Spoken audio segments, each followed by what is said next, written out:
Not every fragrance is a great fragrance. Not every fragrance that you buy needs to be something out of the ordinary. It needs to be a masterpiece. Therefore, in today's video, I'm going to talk about 7 fragrances from my collection, fragrances that I've been owning for a couple of years in some cases, that I quite dislike. I wouldn't use the term hate because it's a strong term, but I'm not very far from, from that term. Therefore, I'm going to talk about dislikable fragrances from my collection.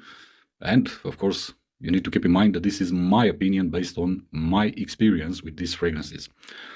First entry in this list comes from the house of Manera, and it's a fragrance that gets a lot of hype for I don't know what reason. Haute Cafe. I've been owning this fragrance for 4 years already, and I truly do not understand where it gets the hype. This is one of the worst fragrances actually that I ever bought. This smells like celery on my skin. It smelled like this from day one, and it still continues to smell like this. I've tried it a couple of times in some perfumeries, thinking that probably the juice inside my bottle has gone wrong, but unfortunately, no, that's not the excuse. This is how it actually smelled every single time on me. Basically, you should have agarwood combined with coffee in this one. It's a very beautiful roasted coffee. It isn't the case. This smells from the first minute till the last one as celery. And also, the performance is abysmal on my skin. This basically disappears in, I don't know, 2 hours. At most 2 hours. Therefore, my first entry, Haute Cafe, from the house of Manera. My second entry comes from the house of Nasomato, and it's this fragrance, which should be evocative of narcotics, should be evocative of heroin. And the name is China White. Yeah, I truly don't understand what this is all about. This is an aromatic fragrance. This smells a lot like oak moss. That's basically everything that I get from China White. There is some powderiness in it, but nothing, let's say, too extreme. And it's all about oak moss. Very heavy on the oak moss. I couldn't actually care less about wearing a fragrance that's only about oak moss. I don't dislike the accord, but I simply do not love it. Therefore, this I've seen to be marketed as a unisex fragrance. Also, I've seen it a lot being marketed towards females, but unfortunately, this is as masculine as it gets. If you want a comparison, this smells a lot with Palais Jamais from Etro. So yeah, keep this in mind. China White from Nasomato. My next entry comes from the house of Kajal, and it's this fragrance called La Mar. And this also gets a lot of hype in the online, and again, I honestly don't know why. This smells so bad on so many levels. Supposedly, you should have figs inside this one, also pineapple, also woody accords, but this should be an oriental, an exquisite oriental, which in reality isn't. This is only a very overly sweet concoction, but in a very bad way, in a very synthetic way if you want it. This does not exude high quality. This smells very cheap, smells very bad, smells very synthetic. Again, performance-wise, it isn't the greatest, but the nastiest thing about this fragrance is actually the smell. It's a complete synthetic mess. It wasn't like this in the beginning, but only after a couple of wearings, it started to behave just like I described it to you. Unfortunately, this is not worth the price. I wouldn't encourage you to go and pay for this fragrance. You do have better offerings on the market. La Mar by Kajal. Next entry, of course, who could forget about Gason and its eccentric molecule project?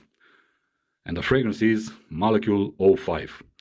Supposedly, this one should smell like cypress. Yeah, it does smell for about 15 seconds.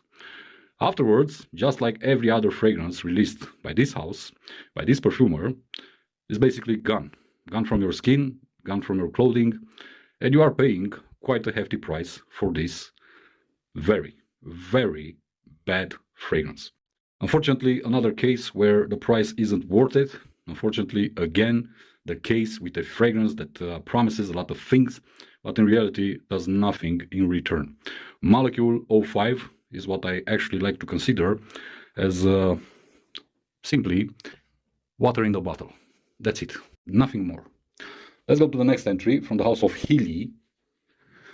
This has to be the most obnoxious lemon note that I ever encountered in perfumery. And it comes in the form of Submarine. Again, a very hyped fragrance in the online. Supposedly a very good aquatic, marine aquatic, although it doesn't contain aquatic notes. It doesn't contain anything that resembles to the sea. Still, it is considered to be one of the greatest. In reality, it's one of the nastiest fragrances that I ever purchased. And the culprit for this one is the lemon inside. The lemon is so bad. It's so nasty. It might actually make you believe that it's varnish inside and not lemon juice. Combined with some leather accords, combined with some sand, this is anything but an aquatic scenery.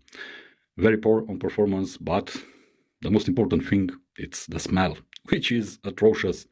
Submarine from the house of Healy. Let's go to the next one.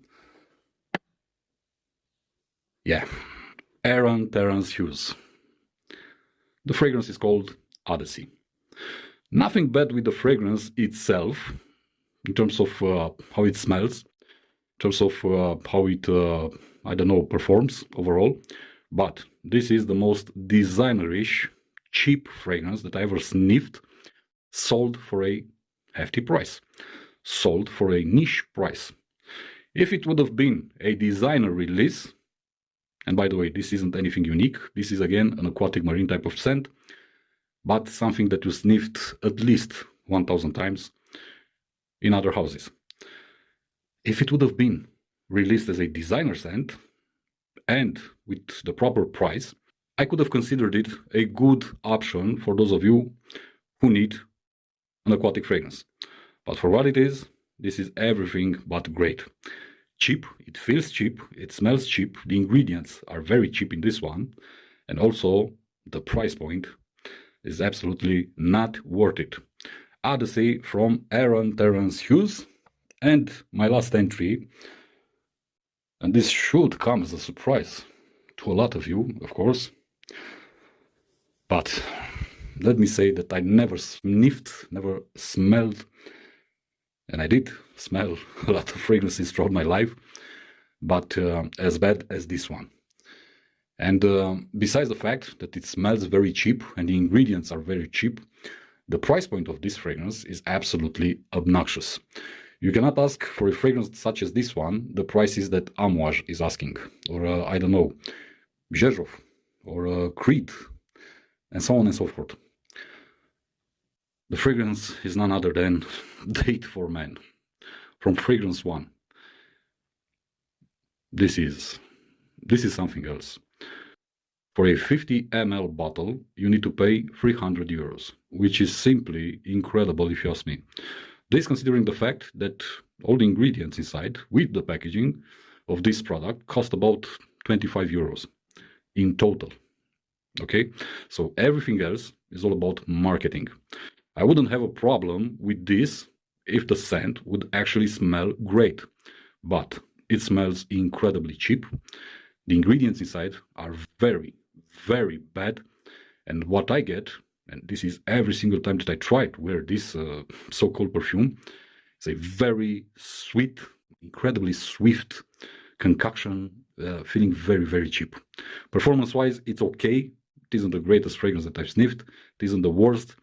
But when it comes to the scent itself, when it comes to the quality of the ingredients, there's nothing out there like this. Unfortunately, because of this fragrance and others, I've lost all respect to Alberto Morillas. You cannot be a master perfumer and create this type of scents. You cannot create this type of crap, which is overpriced and not worth actually what you are asking for. Basically, there are other offerings out there on the market, cheap designer offerings, that smell better than this one.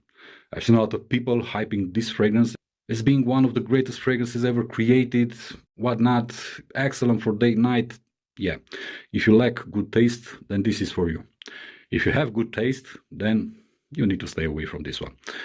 If you encounter it, sniff it, convince yourself, see what I'm talking about, but I wouldn't, under no circumstances, recommend you to purchase this one blindly. If you actually do that, then let me tell you that I don't feel sorry for your loss. I mean, your financial loss.